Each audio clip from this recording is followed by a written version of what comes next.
सिखी सिद्धांत के मुताबिक बाबा फरीद साहब अपनी बाणी विच भी कहते हैं, कहते भावें मेरे ते किन्नियां ही मुश्किलां क्यों ना आ जान,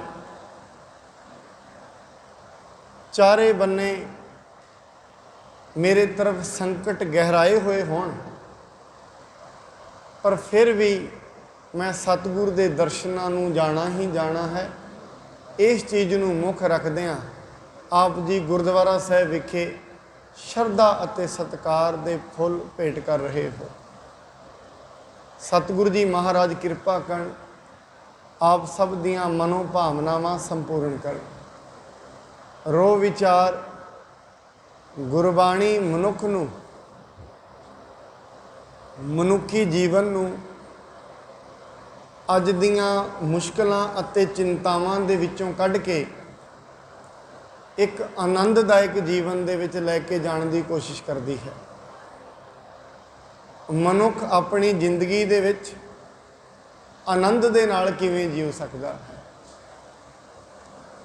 इस करके सिੱਖੀ जिहड़ी है वो बाहरी तौर ते लिबास दा नाम ना होके अंदर दी रहनी ते आके खलो जाती है। ताई गुरु गोबिंद सिंह महाराज जी ने कहा सी रहनी संपूर्ण है। रहनी नूं महाराज साहब जी ने तवज्जो दिती है। मेरे तो पहला अति सत्कारयोग ज्ञानी राणा प्रताप सिंह जी रहनी दे उत्ते ही आप जी नूं संकल्प दृढ़ करा रहे सन। एक सिख दी रहनी किवें हो सकती है, किहड़े किहड़े वो मनुखी गुण ने जिहड़े मनुख दे अंदर नूं ठंडा ठार करते हैं।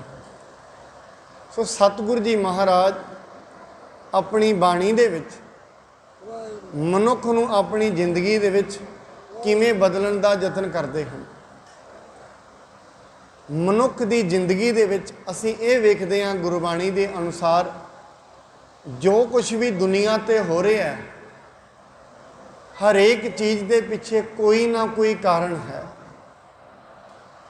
मनुख की जिंदगी में दुख आता है, उहदे दुख का भी कोई ना कोई कारण है। दूजी एक होर मैं बेनती नाल ये भी कराँगा, ये भी डिपेंड करता है, ये भी निर्भर करता है असी दुख समझ के नूं रहे हैं। क्यों किसी के लिए घर दे विचों कोई चीज़ चली जानी ये दुख है, भाव पदार्थ के तौर पर कुछ विछड़ जाना, जां फिर जिसमानी तौर पर किसी प्राणी का चढ़ाई कर जाना, ये भी दुख है। पर महाराज गुरबाणी दे विच किहड़े दुख की गल करते हैं? वो किहड़ा दुख है जिस दुख दे करके ये सारे दुख मनुख ते आ पैंदे ने? क्योंकि गुरबाणी सर्वभौमिक गल करती है, संपूर्णता की गल करती है। दुख असल च है की है? क्योंकि जे चीज़ों का मिलना तो विछड़ना दुख है, फिर ये दुख सारी उम्र भी समाप्त नहीं होएगा। जे कोई चीज़ मिल गई है वो कल नूं विछड़ेगी जरूर, जे उहदा विछड़ जाना दुख है फिर ये दुख सारी उम्र भी समाप्त नहीं होना। अज बच्चे नूं जवानी मिली है, बचपन है, कल जवानी मिली है, जवानी विछड़ जाएगी। जवानी तो बाद अधखड़ उम्र आनी है, 45-50 साल की उम्र, वो भी विछड़ जाएगी। फिर बुढ़ेपा आना है, बुढ़ेपा भी विछड़ जाना है। एक दिन ऐसा आना है ये देह ने विछड़ जाना है। फिर देह दे नाल जो कुछ असी रोज़ प्राप्त करते हैं, जे रोज़ दी रोज़ ये प्राप्ति की, कोई चीज़ प्राप्त हो गई, भाव किसी मनुख नूं अपने बिजनेस दे विचों लाभ हो गया, जे लाभ दा हो जाना सुख है ते घाटा हो जाना ये दुख है। याद रखना ये दुख ते ये सुख सारी उम्र चलेगा, सारी उम्र चलेगा। फिर दुख ते सुख समाप्त होने वाला नहीं। इस करके असी विश्वास कई बार कहने परमात्मा ते विश्वास करो। सानू लगता है विश्वास की है कि असी परमात्मा दे अगे बेनती करांगे, अरदास करांगे, दुख आने बंद हो जाएंगे। और दुख की आना, जो कुछ मेरे को है ये विछड़े ना, ये आना बंद हो जाएगा। बाणी कहती ये गलत सोच है, इनू हुक्म नहीं बाणी मानी। ਇਹਦਾ मतलब वो हजे सिक्खी दे विच परिपूर्ण नहीं है। ਜਿਹੜਾ ਇਹ सोच रहा है परमात्मा जो कुछ मेरे कोल है पदार्थ के तौर पर है, ਧੀਆਂ पुत्र ने बच्चे ने, शरीर के तौर पर अपनी देह है, ये कभी विछड़े ना। 80-90 साल का हो गया है और अरदास कराउंदा है परमात्मा हजे भी जिउंदा रख। चलो परमात्मा 20 साल होर जिउंदा रख देगा। 110 साल की उम्र हो गई है, फिर के परमात्मा हजे होर जिउंदा रख। 130 साल का हो गया, कभी जिंदगी तो शरीर छड्डण नूं दिल करेगा ही नहीं। फिर शरीर के तल ते जो चीज़ां असीं जिंदगी च प्राप्त करते हैं वो भी छड्डण नूं दिल नहीं करता। फिर बाणी इस नूं कहंदी है वो मनुख नूं हजे परमात्मा के हुक्म का नहीं पता लगा, वो हजे धर्म की शुरुआत विच ही नहीं तुरिया। धर्म किसी होर चीज़ का नाम है। इनू गुरु तेग बहादुर महाराज जी ने अपनी बाणी दे विच डेफिनेट किया है, बिल्कुल परिभाषा दी है। असल च धार्मिक होना की है, धार्मिक लोगों की पहचान की है। जे परिवार का विछड़ जाना दुख है, फिर इस तो वड्डा दुख गुरु गोबिंद सिंह जी ते नहीं आया। गुरु गोबिंद सिंह जी का सारा परिवार विछड़ गया। 2 छोटे बच्चे, 2 वड्डे बच्चे विछड़ गए, माता विछड़ गई, पिता विछड़ गया, इत्थों तई घर सी घर भी विछड़ गया। कि गुरु गोबिंद सिंह महाराज नूं दुख मन रहे ने, क्योंकि गुरु तो शिक्षा लैनी हुंदी है सिख ने। कई बार सोचदा गुरुद्वारे असीं सिख बन के आउने आ, जिवें असीं बाहरी तौर पर माया कमाउने आ ना, असीं वेखदे आ फलाना मनुख बड़ा अमीर बन गया, पता कित्थों लग्या है, उसने घर बदल लिया, उसने गड्डी बदल ली है, उसके वस्त्र भी बदल गए ने, असीं एस्टीमेट लगा लिया ये अमीर हो गया। पर एक व्यक्ति लगातार गुरुद्वारे आउंदा है, परमात्मा की बाणी सुनता है, बंदगी करता है, पर जे उसकी जिंदगी में बदलाव नहीं आया, फिर हजे सिख बन के तो गुरुद्वारे आए, गुरसिख कोई नहीं बनया। जदों मनुख गुरसिख बन जाता है, उसकी पहचान कुछ वक्री हो जाती है। उसकी दृष्टि, उसका बोलना परमात्मा वर्गा ही हो जाता है, सम दृष्टि हो जाती है। ਉਹਦੇ वास्ते गरीबी ते अमीरी बराबर हो जांदियां ने, उसदे वास्ते दुख अते सुख दोवें बराबर हो जाते हैं। ये उसदी पहचान है। कोई ना कोई तो लक्षण हुंदा है ना व्यक्ति का। असीं वेखदे हां फलाना बड़ा तकड़ा है, उसदे शरीर तो ही पहचान करते हैं। एक व्यक्ति अपनी जिंदगी विच परमात्मा का हामी बन गया है, उसदी पहचान की है? कि उसदी पहचान बाहरी तौर पर उसदा धार्मिक लिबास है। जे बाहरी तौर पर धार्मिक लिबास धर्म की पहचान है, फिर धार्मिक होना बड़ा सौखा है। फिर तो 15 मिनटों की खेड है। मैं बड़ी बारी ये बेनती करदा, साध संगत बाहरी तौर पर धार्मिक बन जाना 15 मिनटों का शिंगार है, होर कुछ भी नहीं। 15 मिनट 15 मिनटों के मनुख धार्मिक बन जाएगा। पर जे किते मन धार्मिक बन जाए, सारी सारी उम्र लग सकती है, फिर भी कोई पता नहीं, मन दे नाल लड़ाई चलती रहे, धार्मिक बने भावें ना बने। बाणी कहती मन असाध साध है जन कोय। मन असाध है, मन नूं साधना यही धार्मिक होना। किते मन सुधर जाए, मन बदल जाए, मन बदल गया, बाणी कहती है मन दे बदलदियां धर्म उजागर हो जाता है। जिथे अज सुरत चल रही है, जेड़े रसां दे विच अज सुरत लगी हुई है, जिदन इन्हां रसां तो अपने आप को मन लेगी, इन्हां रसां विच कुछ भी नहीं है, उस दिन धार्मिक हो जाएगा मनुख। क्योंकि 2 चीज़ां कट्ठियां नहीं चलणगियां, धर्म ते स्वाद दोवें कट्ठे नहीं चलणगे। यहाँ ते अंदर गुरु की सिक्ख्या चलेगी, अपनी मत चलेगी, दोवें कट्ठे नहीं चलणगे। मैं आप जी के सन्मुख जिहड़ी बेनती आरंभ की है, हुक्म दुनिया के उत्ते जो भी चीज़ हुंदी है वो हुक्म विच हुंदी है। जो कुछ भी वापर है दुनिया ते, महामारी चल रही है, बड़े लोग कहते हैं परमात्मा की करोपी है दुनिया ते। परमात्मा नूं की लोड़ है दुनिया नाल वैर करन दी, वो तो निर्वैर है। एडा वड्डा परमात्मा साढ़े तो की कढ़ेगा एक जूनी तो ਉਹਦੇ अंडर तो 84 लाख जूनियां ने साढ़े तो की कढ़ना है उन्हें नाले साढ़े नाल ते वैर तां करे जे असी दूजी शख्सियत होए असी दूजे नहीं हाँ ਉਹਦੇ ही बनाए हुए हैं साढ़े नाल दा काहदा वैर वो तो निर्वैर है ये दुनिया ये जो महामारियां आउंदियां ने दुख आउंदे ने ये परमात्मा की करोपी नहीं है बाणी कहती मनुख के कर्म ने और कुछ भी नहीं ये मनुख के कर्म ने इनू एवें मत समझना ये किते परमात्मा की करोपी है नहीं करोपी है परमात्मा नहीं दुख देंदा किसी नू बाणी कहती दीन दर्द निवार ठाकुर उत्ते जेड़े दीन ने उन्हां दा दर्द दूर करदा है उन्होंने दर्द देने की की लोड़ है जे परमात्मा भी दर्द देंदा है फिर परमात्मा परमात्मा नहीं है परमात्मा किसी नू दर्द नहीं देंदा ਉਹਦਾ ਕਿਸੇ ਨਾਲ कोई वैर नहीं गुरु नानक साहब ने पहला कह दिता निर्वैर है फिर ये दुख आउंदे ने कित्थों आउंदे ने गुरु ग्रंथ साहिब जी दे विच महाराज पहली जपजी साहिब की जदों असीं बाणी पढ़दे हां ਉਹਦੇ ਵਿੱਚ ही महाराज ने इक्को पंक्ति 'ਚ सारी गल कह दी है कित्थों दुख आउंदे ने दुख जांदे किवें ने आउंदे क्यों ने पहली गल तो ये जाण दी गल दूर है साहिब जी कहंदे ने कर कर करना लिख लै जाहो आपे बीज आपे ही खाओ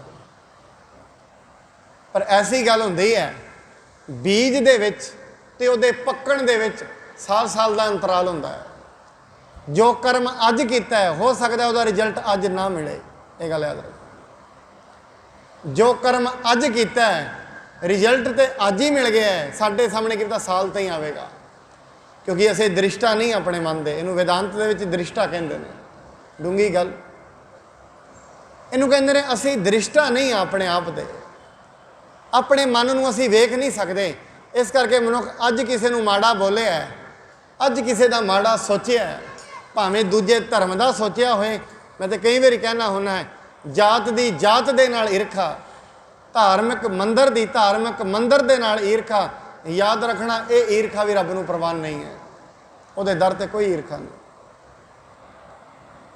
उहदे दर ते कोई वड्डा छोटा नहीं है सब बराबर है जे धर्म के उत्ते भी मनुख लड़ रहा है याद रखना और ईरखा दे विच आके लड़ रहे हैं मैं वड्डा हाँ तू छोटा है उदों तो ही वह बंधना में पिया होया है वह आप भी मुक्त नहीं दूजे नूं ते मुक्त की करेगा दूजे की तो मुक्ति की गल ही दूर है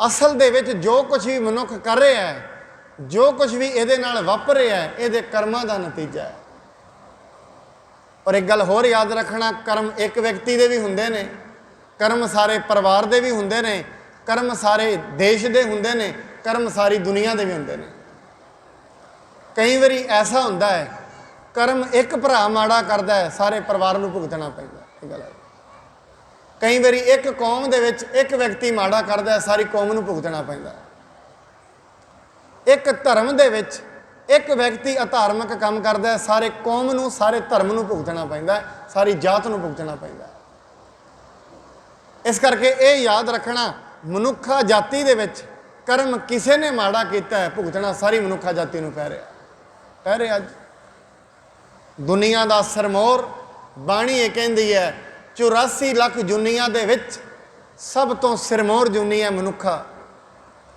और गुरबाणी कहती है सारी दुनिया का सरदार मनुखा जाति है इस तो वड्डा नहीं इसने वड्डे वड्डे जहरीले सप्पां नूं पटारियां दे विच पा लिया वड्डे वड्डे शेर आदमखोर जानवर पिंजरियां दे विच पा लिया वड्डे वड्डे हाथियां नूं अपने कम्मी ला लिया घोड़ियां नूं ला लिया बेनती करा सिरमौर जाति है मनुख जाति सारी दुनिया की सरमौर रचना परमात्मा की मनुख पर मनुख जाति दे विच जिवें जिवें व्यक्ति माड़े कर्म करते हैं करता एक है भुगतना सारिਆਂ ਨੂੰ पैंदा जिवें किते दूर पहले पिंडां दे विच माखियो लग्या हुंदा सी रुखां दे उत्ते याद रखना वट्टा कोई मारदा सी जिन्ने खड़े हुंदे सारिਆਂ ਨੂੰ लड़ जांदा सी भुगतना सारिਆਂ ਨੂੰ पै गया ने वट्टा किसी ने मारिया है भुगतना सारे पिंड नूं पै गया इवें याद रखना कर्म कोई माड़ा करता है भुगतना सारिਆਂ ਨੂੰ पै जांदा है सब नूं भुगतना पैंदा है एक भरा माड़ा कर्म करता है सारे परिवार नूं भुगतना पैंदा और महाराज ये कहते ने दुनिया के उत्ते जो कुछ भी हुंदा है वो मनुख के कर्मां का नतीजा है, परमात्मा की करोपी नहीं है। सवेरे भी ये बेनती की, एक राबिया ते नाल हसन फकीर दोवें मस्जिद के अगे खड़े ने। हसन फकीर परमात्मा नूं कहंदा, परमात्मा तू मेरे ते किरपा कर, अपना दरवाजा खोल, मेरे ते किरपा कर। दोबारा दोबारा यही गल कहे। राबिया मुस्लिम धर्म चों बड़ी वड्डी भगतनी ते रब दा नाम जपण वाली हुई। राबिया ये गल कहंदी है, हे काफर तू परमात्मा नूं की कह रहे हैं? कहते मैं परमात्मा नूं कह रहा, परमात्मा अपना दरवाजा खोल, तू गलत कह रहे हैं। परमात्मा के दरवाजे खुले हुए ने, तू अपनी अखां खोल। गल ये उहदे दरवाजे खुले हुए ने, उहदे दरवाजे खुलाउण दी लोड़ नहीं, उहदे खुले हुए ने। बाणी कहती सतगुर सदा दयाल है भाई, विण भागा क्या पाई। उहदे दरवाजे खुले हुए ने, खुलवाउण दी लोड़ नहीं, उन्होंने दसन की लोड़ नहीं। तू किरपा कर, वह काम ही किरपा करना है, उन्होंने कहने की लोड़ नहीं है। गुरु नूं कहण की लोड़ नहीं, तू किरपा कर, वह काम ही किरपा करना है। किरपा की झोली होनी चाहिए, वो तो भर देगा।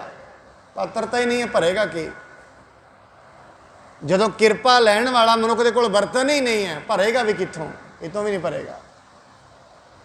इस करके गुरु नूं यह कहण की लोड़ नहीं किरपा कर, वो तो किरपा करदा है परमात्मा से। इन्ना कहण की लोड़ है, मेरे अवगुणों नूं ना वेखी, मेरे च गुण कोई नहीं। बाणी विच बार बार यही शब्द ने, मेरे च गुण कोई नहीं। भाई गुरदास जी ने मनुख दे विच 17 गुण हुंदे ने, सारे दे सारे कहने मेरे विच ने। चोर यार जुआर हो पर घर जो हुंदा, तकरीबन 17-18 उन्हां गुण लिखे ने मनुख दे। भाई गुरदास कहंदे ने सारे मेरे च ने। इस करके बाणी ये कहंदी है, जो कुछ भी मनुख दे नाल वापरदा है उहदे कर्मां दा नतीजा है। बस ये गल हुंदी है, जिवें कर्म अज कीता है रिजल्ट नालों नाल विखदा नहीं है। जिमीदार लोग तुसीं बैठे हो, जिहड़े जिमीदार पिंडां दे जाणदे ने, कणक असीं बीजी सी नवंबर दे विच, रिजल्ट अप्रैल च मिलिया है।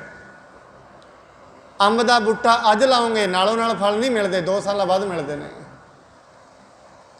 और इत्थों तक विग्यानी कहते इमली के बूटे नूं 35 साल बाद फल लगता है, 35 साल बाद।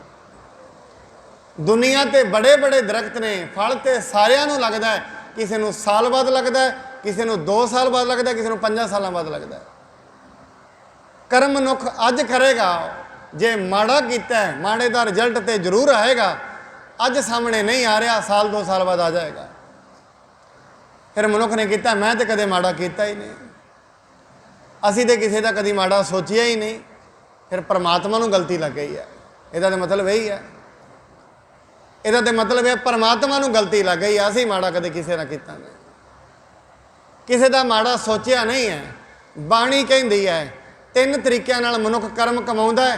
आप जी 3 तरीके समझ लेना। पहला मनुख कर्म कमाउंदा है, जुबान दे नाल किसी नूं माड़ा बोलदा है। मनुख कर्म कमाउंदा है, हत्थां दे नाल किसी का माड़ा कर दिंदा, किसी नूं कुछ खवा दिंदा है, हत्थ दे नाल किसी दे घर को सुੱਟ दिंदा, ये माड़ा। दूजा कई बारी इन्हां दोनों तरीकों नाल भी माड़ा नहीं करता, ना मूँह नाल बोलदा है, ना हत्थां नाल करदा है, दिमाग विच माड़ा सोचदा है, माड़ियां प्लैनिंग्स बनाउंदा है। फिर इस करके जो हत्थां दे नाल माड़ा कीता है वो कानून की पकड़ विच आ जाएगा। जुबान नाल माड़ा बोलिया, लोगों ने पढ़ लेना है, लोगों की पकड़ विच आ जाएगा। पर जो दिमाग नाल माड़ा सोचे है वो परमात्मा की फड़ विच आ जाता है। ਉਹਦਾ हिसाब तो किताब परमात्मा करता है। वैसे तो सारी चीज़ का ही करता है। बाणी ये कहती है कुछ भी एवें नहीं हो रहा, एवें मत जानना। और किसी के कर्मां दे लई कोई जिम्मेवार नहीं है। बाणी ये कहती है किसी के घर में आर्थिक गिरावट है, कोई जिम्मेवार नहीं। किसी को कोई बीमारी लगी है, कोई जिम्मेवार नहीं है। फिर महाराज कौन जिम्मेवार है? गुरबाणी इहदा पूरे का पूरा उत्तर देंदी है, कौन जिम्मेवार है? पानी कहते दद्दा दोष ना देऊं किसे। फिर किनू दईए? दोष तो देना पएगा। दद्दा दोष ना देऊं किसे, दोष कर्मा अपने अपने कर्मां नूं देना, ना भरा नूं देना। कई लोग मेरे भरा करके मैं थले डुब गया, मेरे पड़ोसियां करके मैं थले चला गया। बाणी कहते नहीं, ना पड़ोसियां करके गया, ना भरा करके, ना धी करके, ना पुत्र करके, किहदे करके गया? अपने कर्मां करके गया। दोष कर्म अपनिया, जो मैं किया सो मैं पाया। जो मैं किया वो मैनू मिल रहा है, क्योंकि बीज अब बीजिया है। और याद रखना, दुनियावी तौर पर यह हो सकता है आपां बूटा लाइए अज अंब दा ते बच्चे साडा फल जिहड़े ने साडे बच्चे खाण की किता पहले ही चले जाइए। कणक कोई लावे वढ कोई लैंदा है, पर याद रखना रब दे विधान च ऐसा नहीं, जिन्हें कर्म करना है वढना उन्होंने ही पैना है, दूजा नहीं वढेगा। बणी कहंदी दुनियावी तौर पर फसल बीजोगे, हो सकता है बीजी मैं है, वढ ले मेरा भरा, ये हो सकता है। मैं बीजी है, हो सकता पिंड का कोई होर व्यक्ति वढ ले, पर कर्मां की फसल ऐसी है जिन्हें बीजी है उन्होंने ही वढनी पैंदी है। फिर मैं एक होर बेनती करा, कर्म की खार कैसी है? पूर्व लो कृत कर्म ना मिटैरी कर गए हन, ताचे मोहे जापी ले राम चे नाम। पूर्वले कृत कर्म मिटते नहीं हैं, पर बाणी दे विच पूर्वले कृत कर्म मिटण दे लई विधान दस्सिया गया। श्लोक संस्कृत गुरु अर्जन देव जी महाराज ने पूर्वले कर्म मिट सकते ने, जो भी कमाए ने वो मिट सकते हैं। भावें कि असीं ये शब्द भी पढ़ते हैं, लेखै कतहि ना छुट्टी है खिन खिन भूलन हार। भावें कि असीं ये शब्द भी पढ़ते हैं, गुरबाणी दे विच ये शब्द आउंदा है, लेख ना मिटई है सखी जो लिखिया करता। जो करतार ने लिख दिता है वो मिटेगा नहीं। पर सतगुरु जी महाराज कहते ने कर्म अपने ने, वढने आप पैंदे ने। कर्म कोई करेगा, भुगतना सारे परिवार नूं पै जांदा है। आर्थिक तौर पर एक मनुख माड़ा हो जाए, सारे परिवार की अर्थ व्यवस्था खत्म हो जाती है। महाराज कहते कर कर करना, लिख लै जाओ आपे बीज आपे ही खाओ। ਹੁਣ मैं अगली बेनती करा, ना कर्म फिलोसफी च अगे ना जावां, पिछे आके बेनती करा कि कर्म मिट सकते हैं, उत्ते बेनती करके समाप्ति है। गुरु अर्जन साहब जी महाराज कहते हैं कर्म मिट सकते हैं, और किहड़े कर्म मिट सकते हैं उन्होंने ये भी दसिया। मनुख नूं जिन्ने दुख लगे ने, भावें सोग ने ते भावें विजोग ने। सोग दिमाग विच हुंदे ने, रोग शरीर विच हुंदे ने। अं करके महाराज कहते दुख रोग संताप, संताप दिमाग विच हुंदे ने, वो मनुख नूं इवें साड़दे ने। बाणी कहंदी जिवें जिवें सप दे मूँह विच जहर हुंदा है ना, जिस मनुख दे मन दे विच सोग ने, उन्होंने कोई होर नरक लभण की लोड़ नहीं, वो जिउंदा ही नरक विच है, और किते नरक जाने की लोड़ नहीं। पर बाणी ये कहती है जदों तई परमात्मा का नाम मनुख दे कोल नहीं है, डर भी बने रहणगे, सोग भी बने रहणगे, नहीं मिटणगे। डर भी बने रहंदे ने, और डर मुख रूप च किहड़े ने? या तो रिजक का डर या मौत का डर। दो ही डर मुख ने दुनिया च। पहला डर है रिजक का, मैनू रोटी मिल गई है, पता नहीं बच्चों को मिलनी है कि नहीं मिलनी, अज मिल गई है पता नहीं कल मिलनी है कि नहीं मिलनी, ये तो डर हो गया रिजक का। एक डर है मौत का, फलाना मर गया कि मैं ना मर जावां, ये तरवासा है। बाणी कहती है जिसनों परमात्मा की समझ लग गई, वो दोवें ही रोग कट्टे गए। दुख रोग बिन से भै भरम, दुख भी रोग भी भै भरम। मैं बेनती कर रहा सी किहड़े किहड़े दुख गुरबाणी कटदी है, कर्म किवें कट्टे जांदे ने। बाणी कहती घोर दुखियन अनक हत्यन, पता नहीं किन्ने लोगों को मारिया होए। अनक हत्यन जन्म दारिद्रं महाविख्यादन, मिटंत सगल सिमरंत हर नाम नानक। सारे ही मिट सकते हैं। तरीका की है? बाणी कहती तरीका है परमात्मा की बंदगी, उसका नाम। जिस दिन उसका पता लगे अपना आप छोटा हो जाएगा, बस ये गल है। परमात्मा के पता लगने की पहचान की है? इको ही पहचान है, जिस दिन वो विख जाएगा अपना आप छोटा हो जाएगा। ये पहचान है उसकी सीधी, जिन्हों बाणी कहती वो बड़ा वड्डा गुणी निधान है, गुणा का खजाना है, वो गुणी निधान विक गया। बाणी कहती नानक हुक्मै जे बुझै ता हौमै कहे ना कोई। जे उसका पता लग गया अपनी हौमै खत्म हो जाएगी, मैं कुछ भी करने वाला नहीं है, खत्म हो जाएगा। सब कुछ परमात्मा के हथ में है, वही सब कुछ कर रहे हैं, ये उसनों पता लग जाएगा। उसके अंदर ऐसा अनुभव प्रकाश हो जाएगा। बाणी ये कहती है, सतगुरु जी कहते सारे कर्म मिट सकते हैं, पर मिटाउण दे लई एक शर्त है, मिटंत सगल सिमरंत हर नाम नानक।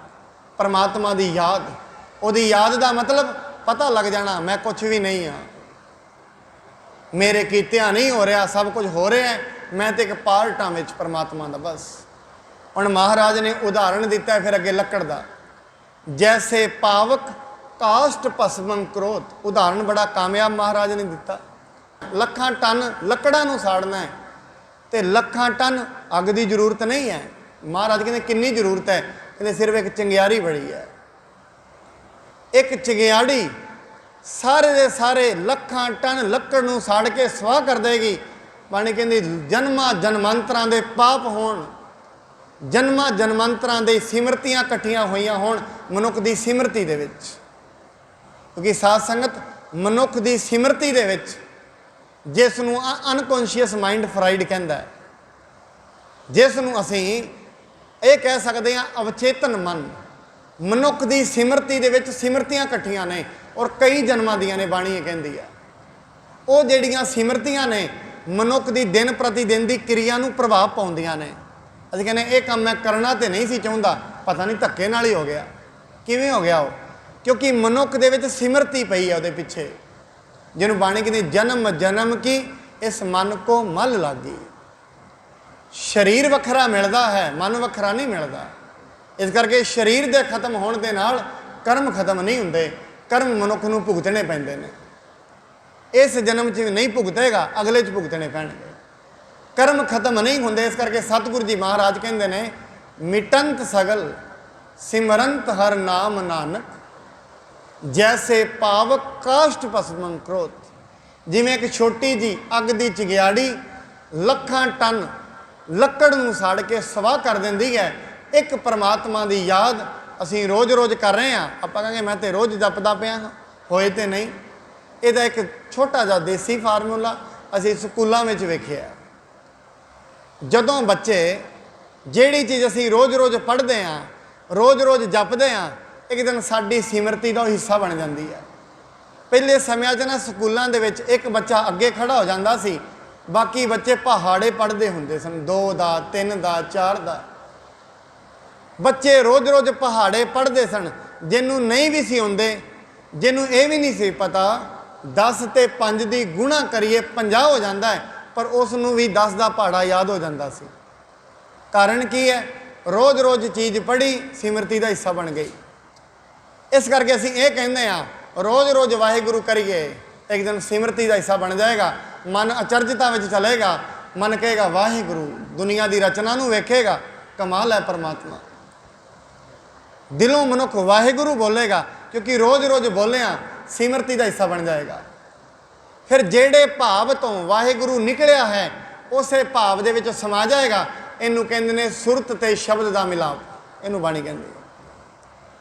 गुरु नानक साहब जी ने अपनी बाणी दे विच सिद्ध गोष्ठ सुरत ते शब्द के मिलाप की गल की है। होर भी बड़े मत मतांतर ने जेड़े सुरत ते शब्द के मिलाप की गल करते हैं। सुरत के शब्द का मिलाप की रोज़ रोज़ जपजी साहब पढ़ रहे हैं, एक दिन पढ़द्या गुरा एक देह बुझाई, इस भाव दे विच सुरत लीन हो जाएगी। उन्होंने कहते हैं सुरत शब्द नाल मिल गई है। होएगी किवें? रोज़ रोज़ पढ़िया, रोज़ रोज़ पढ़िया ऐसी मनोदशा व्यक्ति की बन जाती है। सो सतगुरु जी महाराज जी किरपा करन, आप जिन्ने सत्संगी बैठे हो सारियां ते किरपा करन।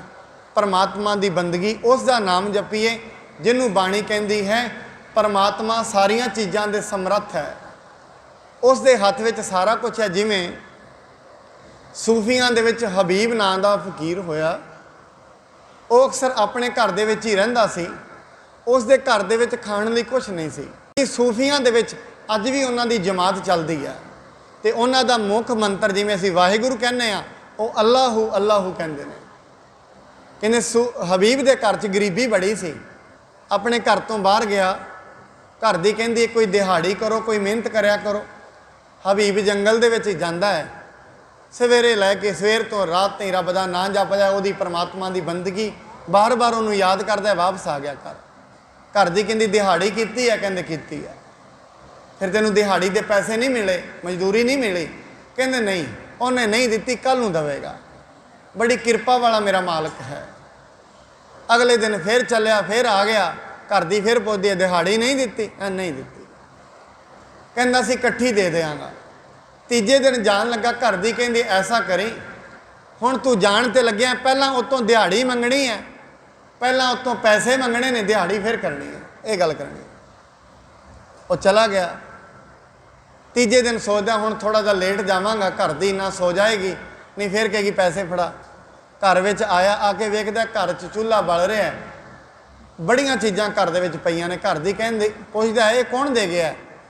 कहंदे तुसीं कहंदे सी ना तुहाडा मालक बड़ा किरपा वाला है, उसे ही व्यक्ति भेजे सी, उसने पता नहीं की विध बनाई है। लोग आए सन, वो कहंदे सी ये उन्होंने सारे दे देना, वो दिहाड़ी के पैसों के आए ने।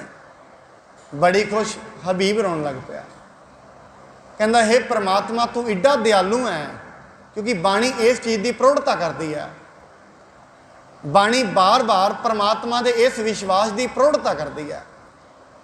बाणी कहती सबो भजै आसरा, चूकै सब आसराओ, चित आवे उस पार ब्रह्म लगे ना तातीवा। औखी घड़ी ना देखण देई, अपना बिरद संभाले, हाथ दे रखे अपने को, भावें आर्थिक तौर पर भावें शारीरिक तौर पर बीमारी होए। इस करके सतगुरु जी महाराज इस चीज़ की प्रौढ़ता करते हैं। हबीब नूं कहंदी रो ना, उन्हें एक लैटर भी भेजा। लैटर की है? एक पत्र भी भेजा, उहदे विच लिखिया है हबीब तू अपनी दिहाड़ी वालों कसर ना छड्डी, असीं मजदूरी वालों कसर नहीं छड्डांगे। साध संगत याद रखियो, जेड़े व्यक्ति परमात्मा के नाम जपण वालों कसर नहीं छड्डदे, परमात्मा उन्हां दे घरां च किसी चीज़ की कसर नहीं छड्डदा। बाणी ये कहंदी है, बाणी ये कहंदी है एक वारी भी वाहिगुरू कह लिया जाए, एक वारी भी बिरथा नहीं जाता। पतित पावन हर बिरद सदाए, एक तिल नहीं भन्नै घाले। एक तिल भी भन्निया ਉਹਦੇ याद ਦੇ ਵਿੱਚ कर ਲਈਏ, खाली नहीं जाता। सो सतगुरु जी महाराज कृपा करन। समा समाप्त है। सतगुरु जी महाराज जी कृपा करन। जिन्ने भी आप सत्संगी बैठे हो, सतगुरु जी सबना दियां मनोकामनावां संपूर्ण करन, सबना दे घरां परिवारां 'ਚ सुख शांति चढ़दी कला दी दात बख्शण।